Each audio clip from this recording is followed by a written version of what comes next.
Well, hello, Pittsburgh, and welcome to QBurgh's Podcast, where we bring you issues of concern and interest to the Pittsburgh queer community.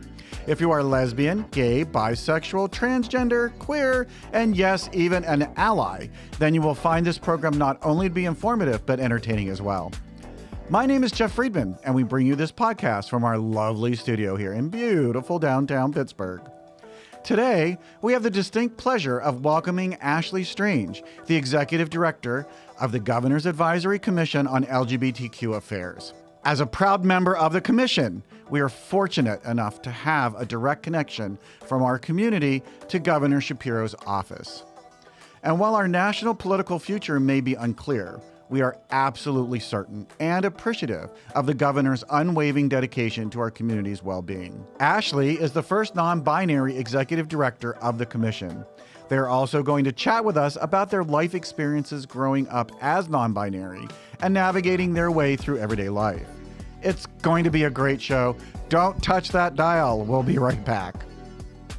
Hey, it's Nebby Nick. Today's podcast is brought to you by us, QBurgh. QBurgh is your source for LGBTQ news and events for Pittsburgh and Western Pennsylvania.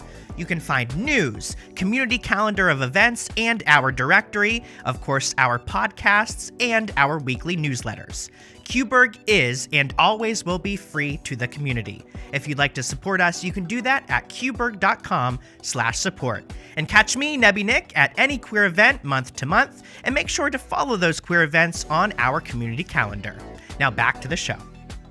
And we're back. So again, welcome back to the QBurgh Podcast. And I'd like to welcome Ashleigh Strange, who is the Executive Director for the LGBTQ Commission for the Governor's Office, correct? Yes. So, well, welcome to the QBurgh Podcast. Thank you. Well, it's so good to see you again.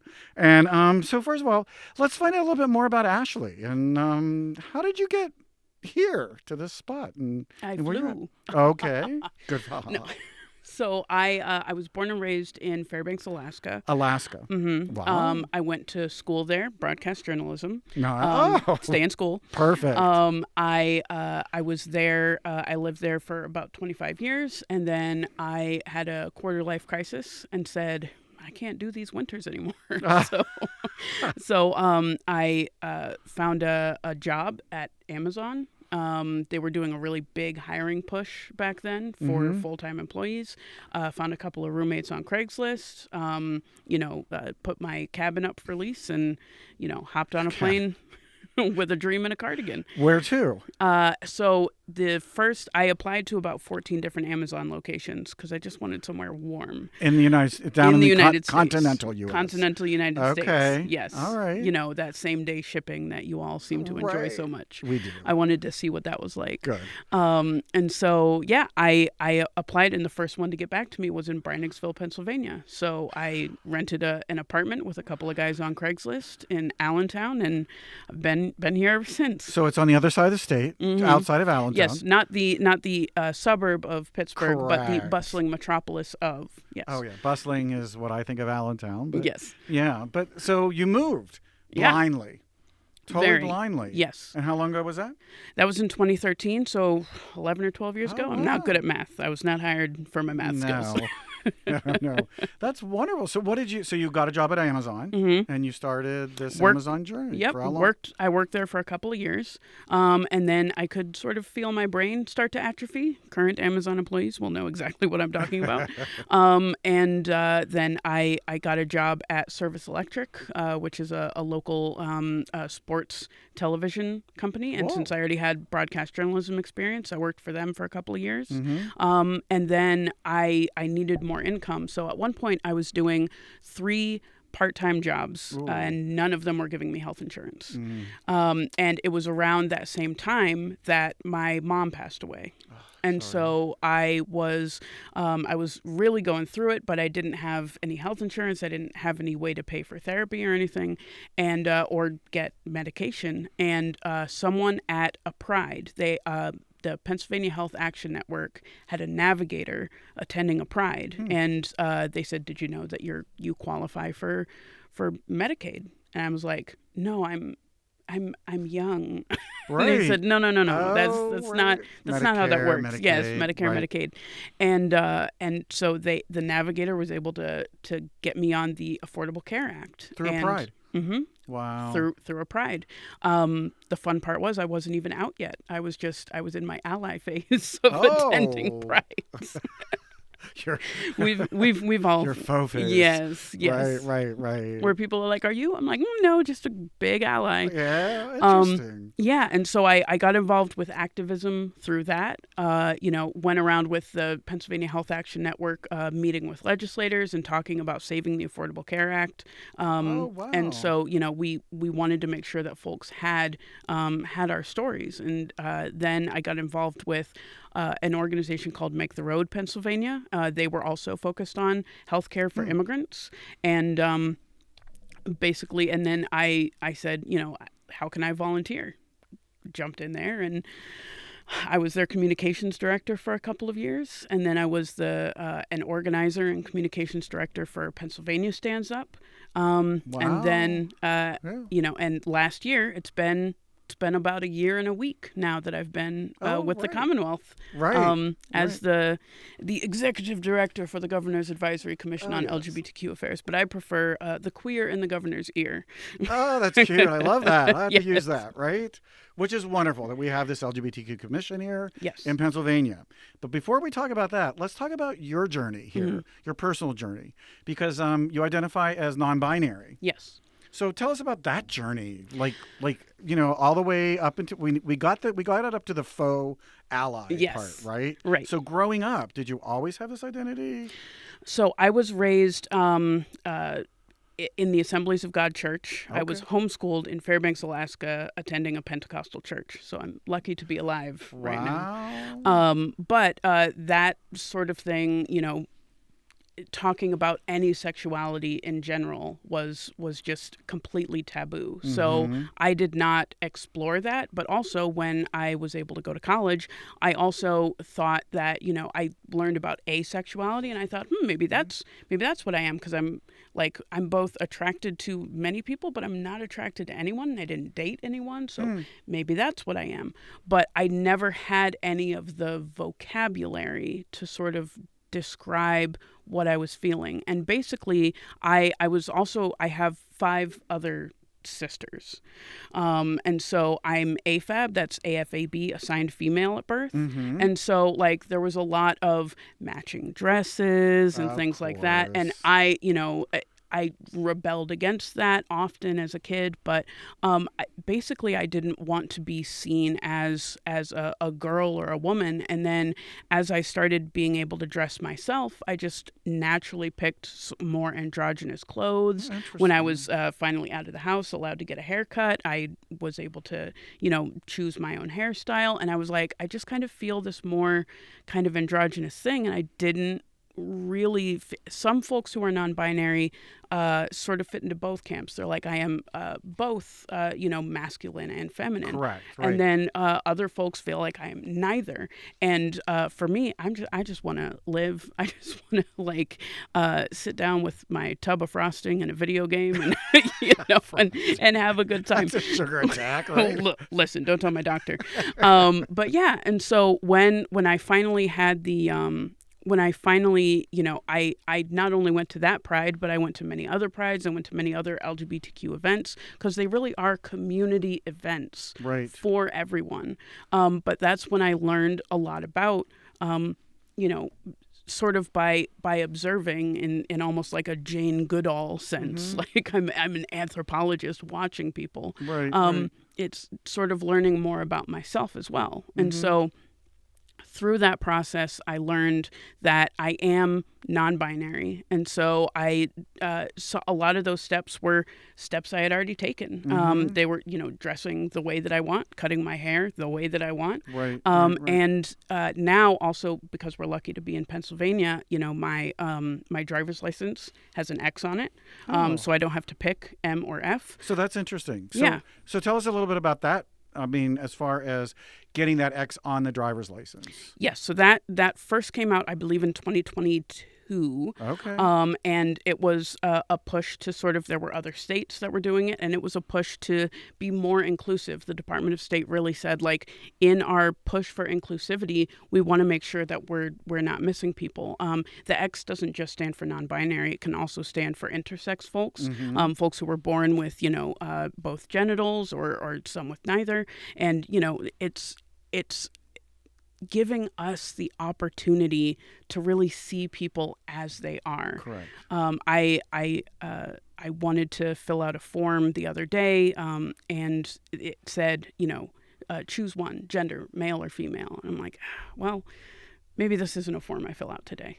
Interesting. Yeah. And so it really does, I feel left out. And I, of course, wrote to the people and said, like, hey, if you need any tips on, expanding your horizons, please give me a call. But personal, for my personal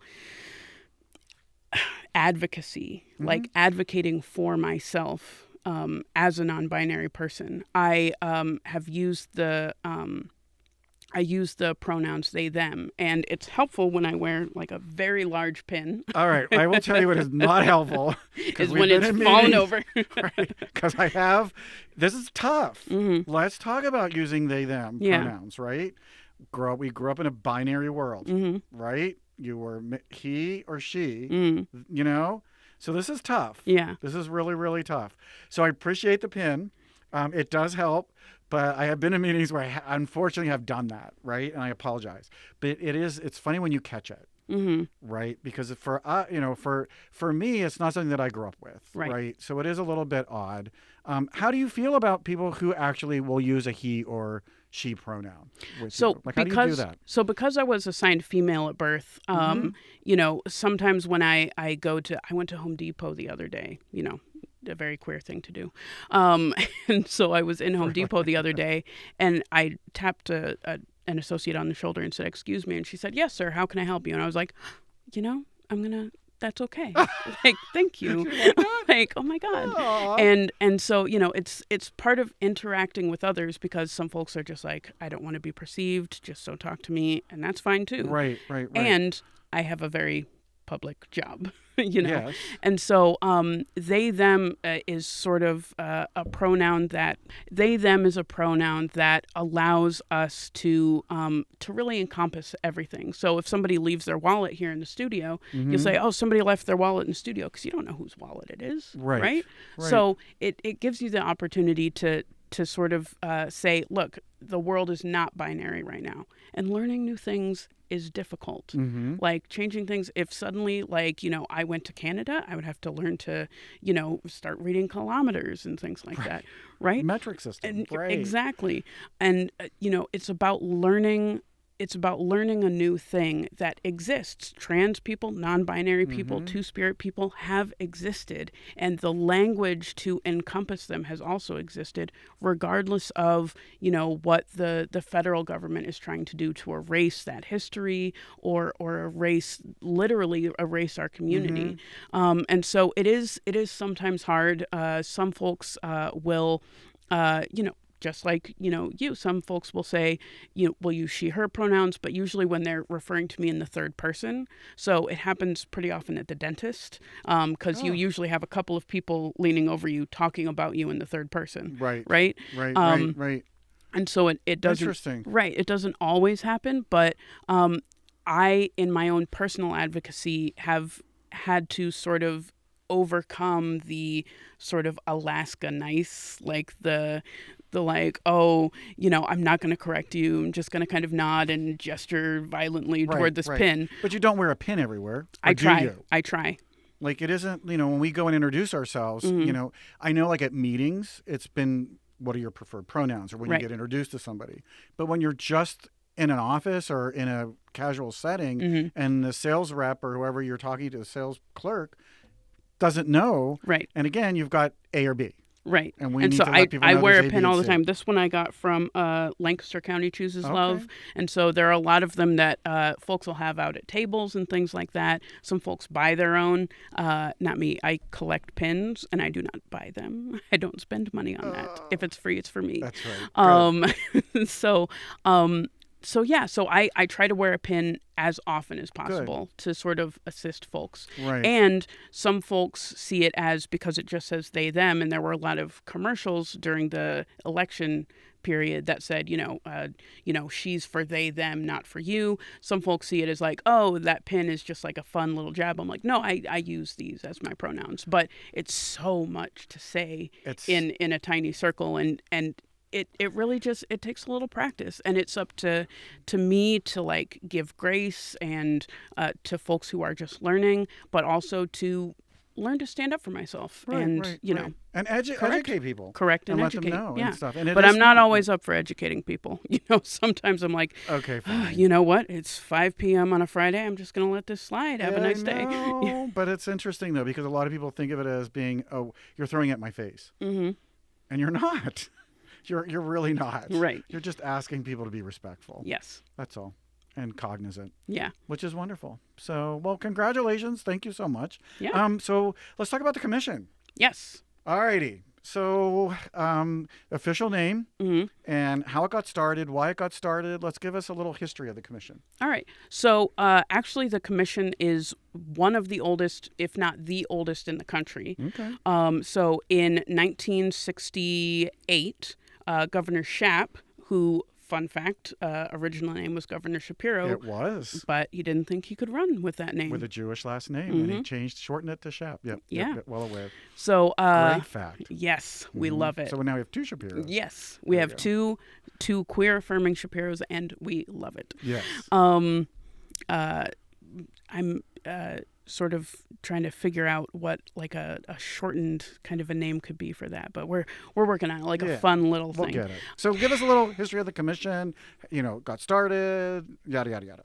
So it's the oldest commission that exists in the United States, because in 1969 and 1968, some of the folks that ended up marching at Stonewall sat down for a meeting with Governor Shap, whose original name was Shapiro, and they sat down with him and they said, look, like, things are bad out here, like for LGBTQ employees, for, gender and sexual minorities. We have a lot of needs. And he said, well, let's, I don't know a lot about this, but thank you for bringing it to my attention. What we're going to do is we're going to create the Commission for Gender and Sexual Minorities, have a few folks on it, and it kicked off from there. And then the next year, under the sort of the supervision of that commission, Governor Shap was able to sign, and this was 50 years ago, Governor Shap was able to sign into an EO protections for an executive order, protections for LGBTQ Commonwealth employees, but also people who contract with the state, for business owners in the state. And it was really wide-reaching, the first one in the nation. We love being first at things. We do. Yes. And I can't say go birds here, can I? No, bad audience. Cut. Wrong side. But yeah, and so that commission went on for a few years, and then eventually disbanded when there was a bit of a regime change in Harrisburg. And then when Governor Tom Wolf came back, he said, well, let's bring this back. I really want to make sure that I'm connected to the community, and so started the Commission for LGBTQ Affairs. And then when Governor Shapiro came in, he similarly said, this is a community that I want to hear directly from. I want to make sure that I'm meeting their needs, and so we're just going to carry over what Governor Wolf did. Right. And what does the commission look like? The commission it's roughly 30 people from all over the Commonwealth. You'll be surprised to know that you are on the commission. I hope. Still, after this interview, we'll see. But no, proud member. Yes, absolutely. And we have a lot of different. Subcommittees, and so you're on the Visibility and Communications Committee. We also have a subcommittee on aging, health and human services, other equally important ones, policy, and education. And so it's basically a group of Pennsylvanians that are of lived experience, or folks that work in LGBTQ spaces, that come together and advise the governor and the agencies under the governor's purview about sort of what steps to take for protection, for safety, all that kind of stuff. Right.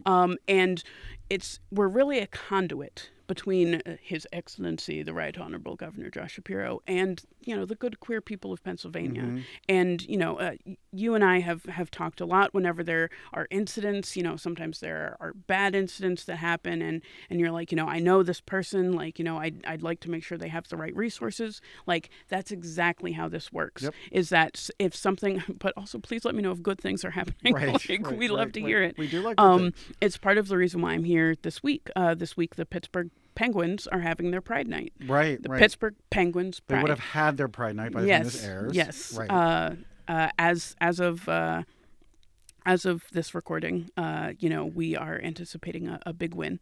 But I've been to Pride Nights at hockey arenas across the state in the last couple of weeks. Right. Lehigh Valley Phantoms, Reading Royals, the Philadelphia Flyers, and now I'm here in Pittsburgh, and it's really helping to show that there is positive visibility to the community, and that there are, established community organizations that want to step up for the community. And so whenever good things are happening and you want me to come and shake hands and kiss babies, I love doing that. And also, if there's something, sometimes tragic things happen. We lost young Polly Likens last year up Locally. in Mercer County. Yeah.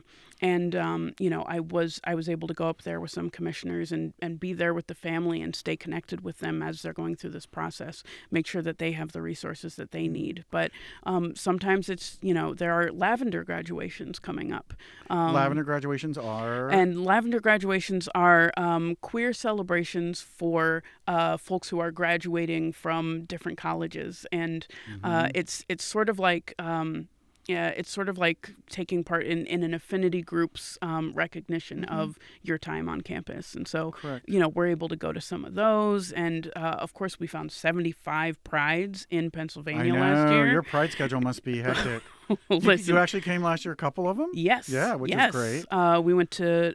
You were in Millvale. Millvale, yes. Which is wonderful. Yes. And, we're keeping up with folks. There are a lot of folks that have a lot of questions about what's going to happen to me, what's going to happen to my family. And a lot of times I don't have all the answers to that, but I know who to connect you to. Correct. Because it's like we're kind of like like you said, the conduit to bring it into the governor's view. So so let's speak of that, because we have two hits there that went off bing bang, right? So we've always wanted to talk about the Pittsburgh Pride and Point Park. Okay. Right. Point State Park. Point State Park. Sorry, we're at Point Park College or University. Point State Park. Right. So can we just touch on that really, really fast, because we did promise our listeners at our Pride one that we would talk about it. So this is an excellent opportunity for how the commission works, right? So when the Pittsburgh Pride Group was denied the permit, it went ding, ding, ding into your office, right? That we have a problem. Houston, we have a problem. I had been on the job for 2 weeks. Right. I remember that. Right. But at the same time, and what was very, very impressive about you and handling the situation was the fact is that we did identify systemic problems on trying to get the permit, the Pittsburgh Pride.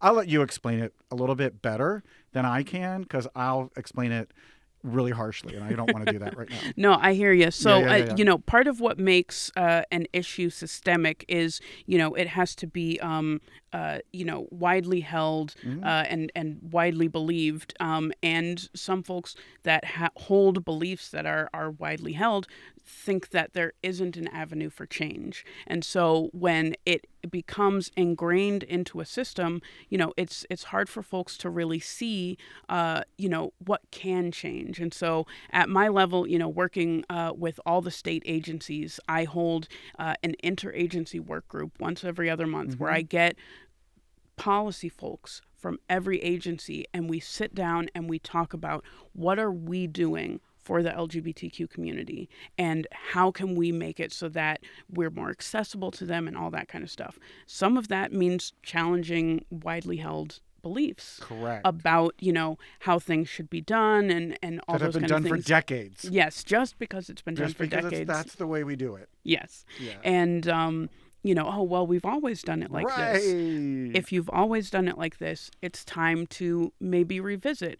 Think about how some marginalized groups might not have the same access to folks who have been doing this. So we were able to have, great conversations with DCNR and sit down with them. DCNR is the Department of Natural Resource something commission or something. They run the park. Yes. Okay, there we go. Yes, the Department of Conservation and Natural Resources. There we go, natural resources. Oh, my goodness. We got it. Yes. But anyways, they're the ones who run Point State Park. Yes. Okay. Yes. And we know that, state parks, just like public libraries and LGBT centers, like all of these, public goods that are there to serve the community sometimes have a little bit of a blind spot. Mm-hmm. And so, we were able to work with folks in that office, folks, who run the park, folks who run security for the park, folks who write policy for the parks, and we're able to start these conversations on how we can change things to make them more accessible for folks. That doesn't mean that it's going to happen immediately. No. In this job, I've learned that bureaucracy oftentimes moves very slowly. Really? And that's one of the things that Governor Shapiro is really committed to doing, is making sure that we are moving at the speed of business. Right. Like making sure that small businesses get what they need, making sure, nonprofits are getting what they need from our agencies, and there isn't backlogs of need to keep our communities in check. So it's starting the process. It's making sure that we're, if there's a form, like we're reviewing a lot of those forms. A lot of the departments and a lot of the agencies started doing that work under Governor Wolf, who put out an executive order that said that all agencies under the governor's purview should do their best to collect SOGI data, that's sexual orientation and gender identity data, and that they should use gender-neutral language in all of their public-facing documents. And sometimes that's enough, and sometimes we need to take it a step further. And that's part of my job, is knowing, who to talk to, knowing who to connect folks to. And that's part of the commissioner's job, is to let me know. So this is, what happened at Point State Park, was very stressful, like incredibly stressful, like a lot of folks we moved a whole festival in a month. Exactly. A lot of folks were hurt and confused. And, and so bringing that through the commission, through you, through Dina, bringing all that, through to me, got us started with the conversation. And so that's what I want us to be. Our commissioners, we've got 8 that live here in Pittsburgh. And so if you know someone who's on the commission, you just reach out and tell them, like, hey, this thing is happening, or I have a question, or how do I keep my family safe? We have a lot of information on our Instagram. We have a link tree that has a lot of different resources on it that we can share with people. But sometimes there are more specific questions that folks have. And we want to make sure that we're giving folks the attention that they need. But the big win here, and let's like take the win, right? Yes. It was a huge loss, but the win we got was the fact is now we have the state reviewing all of these procedures and stuff. All the procedures. Because all it wasn't forms, just us, the Pride group. It was also Juneteenth, which has also had a problem trying to get a permit. Right. So we've actually changed the paradigm here. In that's a wonderful win for us. Again, slow as it is, but they didn't admit anything, but they're looking into it. And they're doing something about it, not just looking into it. They are changing. So which is perfect. So congratulations. Yes. So it's a win.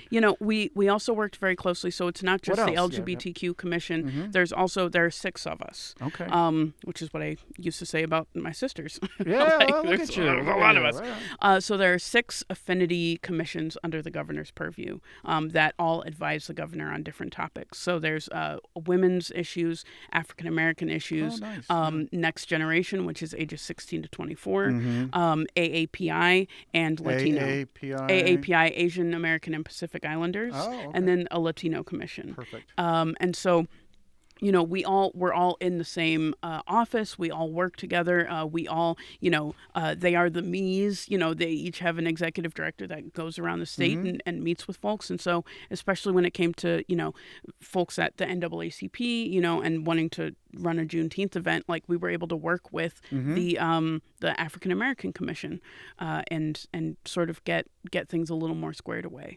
There's still a lot of work to do, and we're not afraid to do it. Yeah.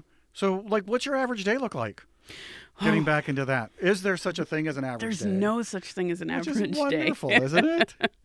It's a good thing. I'll say that it's really split. So occasionally I get to do really fun things like this where I get to hop in the car and drive to Pittsburgh and stand on the ice for a hockey game. And then other times it's a lot of meetings with different departments and different agencies. It's a lot of meetings with my commissioners. And honestly, like sort of creating a lot of policies that work for Pennsylvanians. And, I'm not working alone in a bubble. I have my commissioners, but I also there are 6 or 7 other states that also have LGBTQ advisory commissioners to their governors. And so, we share resources and documents and all kinds of things. And we're really working together. We've been to some, we were invited to the White House for, last year. I don't think this year. But... Yeah, I don't think I'm going this year. We were invited to the White House for a conversation on LGBTQ aging and loneliness epidemic because there is a big problem. A lot of us, we're not going to end up having kids or, those of us that do, and so what does it mean to leave a legacy?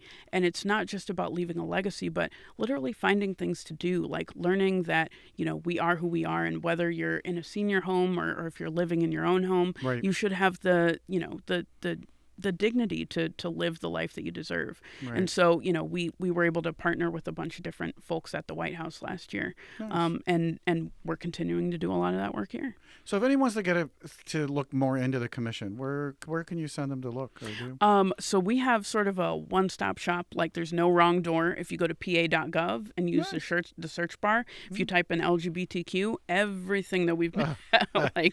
A lot of the stuff that we've been doing pops up there. Nice. And you can find out more about the commission. We also have a Facebook and an Instagram.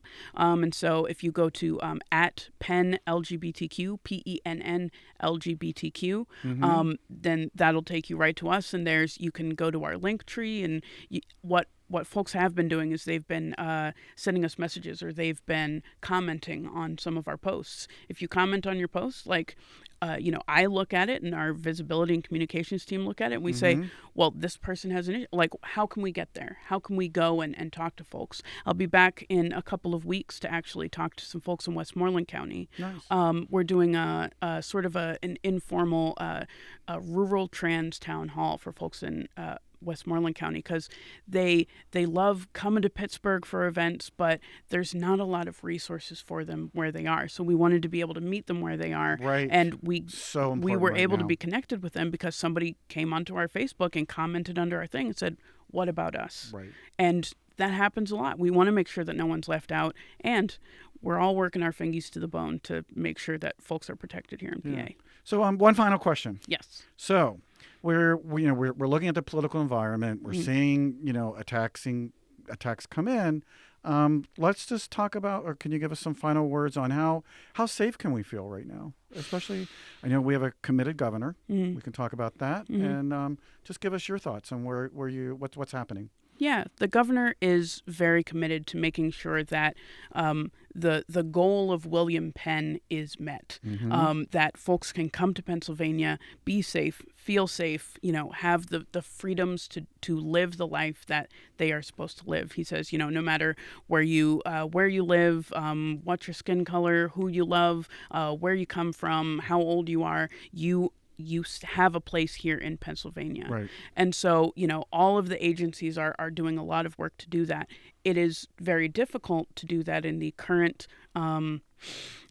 federal landscape, right. And which is why the governor sued the Trump administration. A lot of the chaos that was happening led to freezes in a lot of the assets that Pennsylvanians need to survive. And so the governor is doing everything that he can to take the steps necessary to make sure that we're okay. And part of that is on us to stay educated, to know what's happening. A lot of folks in the news are really starting to cover more of the negative aspects. Every single time there's a bad bill, Right. The news is going to cover the bad bill, even if it hasn't been introduced yet. Right. In reality, in the Pennsylvania legislature, we might be, tied 101 to 101 right now until the special election in April. So register to vote. And we're tied right now, but the pro-LGBT bills right now far outweigh the negative LGBT bills. And what I like to think of is each bill is a dream. Each bill is a dream. A legislator, talks to the community, has a dream, and says, I want to do something good for this community, and so I am going to turn it into a bill, and I want all of my folks here to vote for it with me. Sometimes those dreams are nightmares. Right. And so we're seeing a lot of the nightmares in the news. And I want you to know that there are folks at the legislative level, the executive level, like the administrative level, that are making sure that Pennsylvanians are going to continue to be able to have the freedoms that they need, especially not erasing our trans siblings and other folks from the LGBTQ community. Yeah. Yeah, not being erased. Well, Ashleigh, thank you. Thank you. I know. We appreciate your black and gold. Yes. So thank you so much. Right? Maybe we'll have you say go Steelers. Go Steelers. There you go. All right. So thank you again, everyone. And Penguins. And Penguins. There we go. We'll get you on the right side of the state here in a second. One day. Go Sheets, right? Yes. There you go. So anyways, well, hey, thanks a lot for tuning in once again here to QBurgh. We appreciate seeing you all and or listening. So we love it. So again, thank you, Pittsburgh, and stay proud, Pittsburgh.